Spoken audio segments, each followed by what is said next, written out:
Morena whānau, I hope you're all well.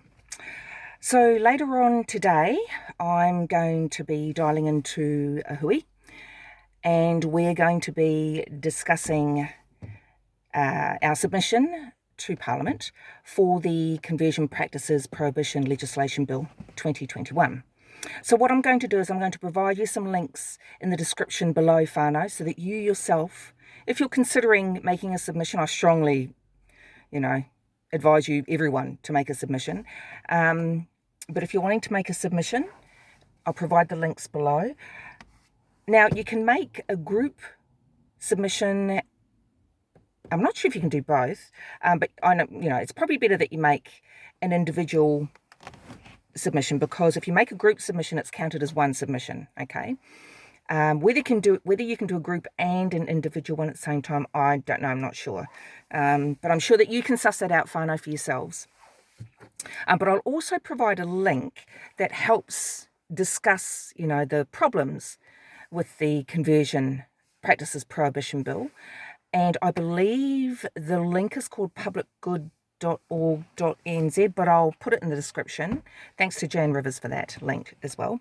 And the link, that particular link that I just referred to then, that link also, describes, or rather discusses, the issues around, or some of the issues around the Conversion Practices Bill. Like, for instance, the Ministry of Health have actually advised against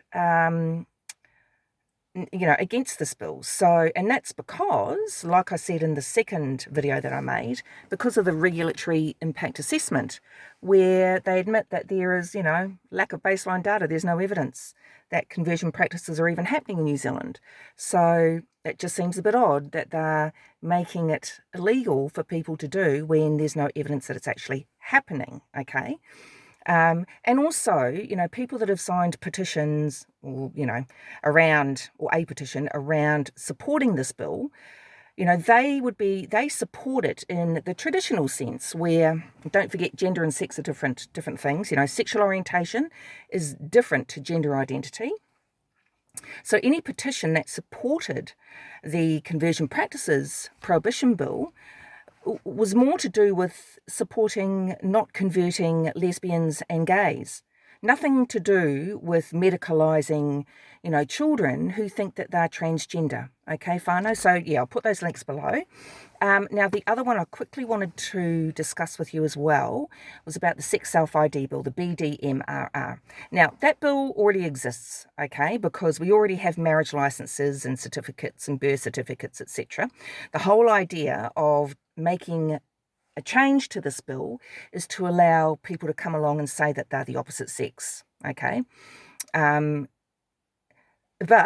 I'll put the link below for you to read it. Now, I've read it a few times, and by the way, that submission, that is open for public submission until the 14th of September, which I believe is a Tuesday.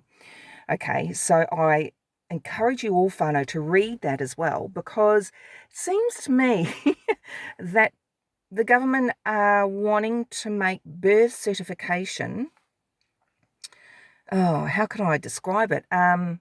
Basically not conclusive evidence of your sex or gender, I believe it says in this update. So, it is so confusing that I think even a submission just saying, this is just totally confusing, would be, worthwhile, I think. But anyway, look, I'll leave it up to you. I'll give you the link in the description so that you yourself can reach your own conclusions about that, whānau, okay? Also, sorry, about the sex self-ID, I don't know how helpful that would be to anyone. No, we have a lot of iwi that love, looking at our genealogy and all that type of stuff. If we start making birth certificates null and void, essentially, number one, I don't understand why bother with making the change in the first place if you're gonna. You see what I'm saying? It's really confusing. Yeah. Anyway, so there's a few issues around that, but you can look at that for yourself. Again, submissions for the Sex Self-ID or the BDMRR bill close on Tuesday, the 14th of September. the other thing too is that we have quite a few wahine with their videos and the wings. So there's, I hope, it's not just that I hope that you're enjoying the content, but I hope that you're, finding it useful and informative. And if there's anything you want us to canvass, by all means, reach out, let us know in the comments below, or there's a way you can contact us on, I have no idea how to do it, but there have been people messaging me under discussion. There's a tab called discussion. So, reach out. But yes, we have got wahine lined up in the wings with their videos. But also, too, there are wahine that are too scared to speak out about this, okay? So what we've offered to do for them is they can write out their kōrero and one of us can read it out for you. So that way their identity, and can I just say, it's really disgraceful that we women, the wahine, have to even, behave and, fear for, losing our jobs, being set death and rape threats and all that kind of stuff. And by the way, not just from Pākehā, from our own iwi. That's the most disgraceful thing. So look out for that. We'll have, there's more content coming. And I will leave you on this last note. I watched a wonderful episode, a Wakahuia episode. It's an old one. And whānau, it's a really good reminder of how, one of the first things, like I said in the last video that I made, the third one, about colonisation and how, the language was taken and all that kind of stuff. The other thing too that happens, that colonisers do, is that they reduce women. They belittle women. They remove women from the vernacular, from the conversation, so that it's as if women never existed. And that's precisely what they did to all Indigenous tribes everywhere that they colonised whānau. So I'll put that Wakahuia episode link down below so that you can understand, this gender identity movement, it erases women. And that's what colonisers did to Indigenous people, wherever they colonised. It was one of the first things that they did, and they did that for a reason. Because we women, we are the nurturers of our cultures, of our iwi.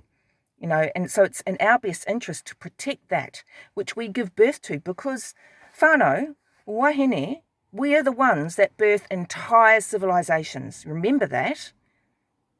So we don't come to you on this channel or in any other format or any other type of media with an agenda other than to save us from ourselves. So, think twice before you verbally attack a wahine for her opinion on this specific matter, especially. Think twice about that, especially if you claim to be Māori.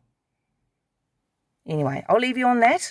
I've got to run, because I have a hui to go to soon. All right, take care, whānau. Ka kite.